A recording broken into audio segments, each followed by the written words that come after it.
সোনাইয়ে আবারও ভুয়া ডাক্তার গ্রেপ্তার। কাছাড়ে মোট ধরা পড়ল 15 জন ভুয়া ডাক্তার। কাছাড় জেলায় ভুয়া চিকিৎসকদের বিরুদ্ধে ধারাবাহিক অভিযানে আবারও বড় সাফল্য পেয়েছে কাছাড় পুলিশ। সোমবার সন্ধ্যায় কাছাড় পুলিশ সোনাই থানা এলাকার নগদীগ্রাম চতুর্থ খণ্ড এলাকার বাসিন্দা ভুয়া ডাক্তার রাজুল হক লস্করকে গ্রেপ্তার করেছে। তার কাছ থেকে বিভিন্ন অবৈধ নথিও বাজেয়াপ্ত করেছে কাছাড় পুলিশ। সূত্রে জানা গেছে, রাজুল হক প্রায় 15-16 বছর ধরে ববি হেলথ কেয়ার নামের একটি ফার্মেসি চালিয়ে গ্রামীণ এলাকায় চিকিৎসা পরিষেবা দিয়ে আসছিল। অভিযোগ, কোনো বৈধ চিকিৎসা সনদ ছাড়াই বিভিন্ন রোগীর চিকিৎসা করত রাজুল, এমনকি ছোট অস্ত্রোপচারও চালাতো। সোমবার সন্ধ্যায় কাছাড় পুলিশের একটি বিশেষ তদন্তকারী দল গোপন সূত্রের খবরের ভিত্তিতে অভিযান চালিয়ে রাজুলকে ভুয়া চিকিৎসা পরিষেবা প্রদানের সময় হাতে নাতে আটক করে। কাছাড় পুলিশের ভুয়া চিকিৎসক ধরপাকড় থেকে বাঁচতে রাজুল তার ফার্মাসির নাম বদলে ববি হেলথ কেয়ারের পরিবর্তে বেবি হেলথ কেয়ার রেখে পুলিশের চোখে ধুলো দিয়ে আসছিল। অবশেষে কাছাড় পুলিশের জালে ধরা পড়ল ভুয়া ডাক্তার রাজুল।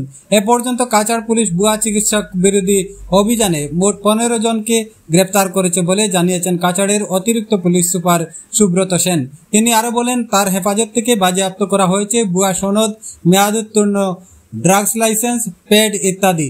পুলিশ তাকে জিজ্ঞাসাবাদ চালিয়ে যাচ্ছে। তিনি বলেন, কাছাড় পুলিশে যেটো অভিযান যোৱা 2-3 মাহ ধৰি চলাই আছে সেইটো চলি আছে। আৰু যোৱাকালি আমি গোপন সূত্ৰে গম পাইছিলোঁ যে সোনাই অঞ্চলত এটা এনেকৈ ভুৱা চিকিৎসক এজনে চিকিৎসা কৰি আছে বুলি আমি আমাৰ আৰক্ষীৰ দল পঠাইছিলোঁ আৰু তেখেতক হাতে নাতে তাত ধৰা পেলাইছিলোঁ। নাগদীগ্ৰাম পাৰ্ট 4 जो সোনাই থানাৰ অন্তৰ্গত তাত ৰাজু হক লস্কৰ নামৰ এজন ব্যক্তি, তেখেতে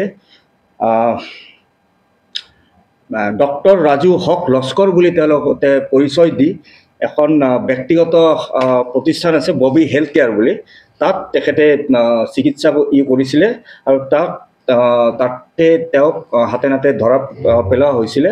আৰু তাত সেই প্ৰতিষ্ঠানতে কিছু তেওঁ কৰা প্ৰেছক্ৰিপশ্যন কিছু তাৰ পৰা আৰু অন্যান্য নথিপত্ৰসমূহ আমি উদ্ধাৰ কৰিবলৈ সক্ষম হৈছোঁ। এইজন ব্যক্তিক ইতিমধ্যে গ্ৰেপ্তাৰ কৰা হৈছে আৰু ন্যায়িক হিৰাসতলৈ তেওঁক প্ৰেৰণ কৰা হৈছে। আৰু এই সন্দৰ্ভত সোনাই PS কেছ নম্বৰ 71/25 গোচৰটো ৰুজু কৰা হৈছে আৰু ইয়াক ইতিমধ্যে তদন্ত আৰম্ভ হৈছে।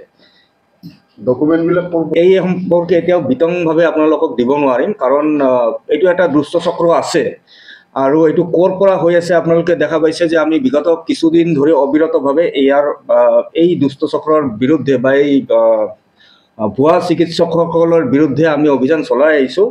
আৰু আমি আশা ৰাখিছোঁ যে এইটো যিটো চক্ৰ সেইটোক আমি সম্পূৰ্ণভাৱে উৎখাত কৰিব পাৰিম। ইয়াৰ তদন্ত চলি আছে আৰু এই তদন্তৰ যেতিয়ালৈকে মানে কিমান অগ্ৰগতি হয় আমি পিছৰ পৰ্যায়ক্ৰমে আপোনালোকক জনাম। এইটোৰ ওপৰতো আমি আমাৰ ইনভেষ্টিগেশ্যন ইতিমধ্যে আমাৰ অনুসন্ধান ইতিমধ্যে আমাৰ তদন্ত আৰম্ভ হৈ গৈছে আৰু আমি যদি কোনোবাই ইয়াত আওতাত আহে আমি নিশ্চয়কৈ তেওঁলোকৰ ওপৰতো আমি ব্যৱস্থা গ্ৰহণ কৰিম। এতিয়ালৈকে আমাৰ 15 জনকৈ ভুৱা চিকিৎসক ইতিমধ্যে আমি কাছাৰ আৰক্ষীয়ে তেওঁলোকক গ্ৰেপ্তাৰ কৰিবলৈ সক্ষম হৈছোঁ। শেষ নহয়, আমি এইটো কণ্টিনিউ চলি থাকিব। চাই লওঁ, কিছু নাম চেম নামৰ মানুহ হৈছে, মানে নামটো চেম নামৰ মানুহ হৈছে। তো সেইজন মানুহেই সেই ড্ৰাগছৰ ব্যৱসায় বা এনেকুৱা কোনোবা যদি লিংক থাকে এইখিনি বস্তু আমি যদি তদন্তৰ আওতাত আহে তেনেহ'লে সেইটোৰ ওপৰতো আমি নিশ্চয় আমি এতিয়া চাই আছোঁ যে যদি সেনেকুৱা কিবা যদি আছে নিশ্চয়কৈ আমি তদন্তৰ আওতাত আনিম।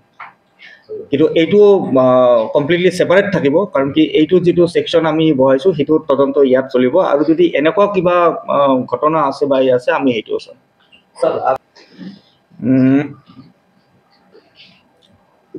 কি ক'লে ববি আগতে ববি এটা নামত হয় হয় আমি কিছু এইটো শুনিছোঁ যে যেতিয়াৰ পৰাই আমি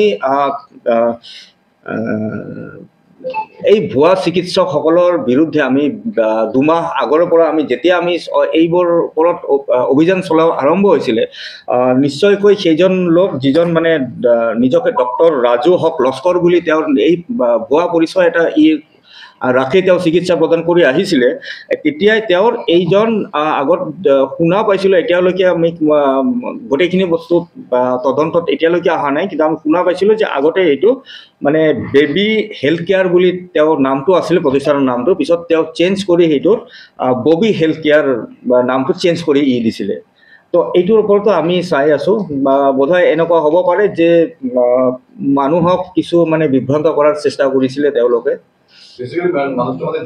তেওঁৰ ওপৰত গোটেইখিনি বস্তু আমি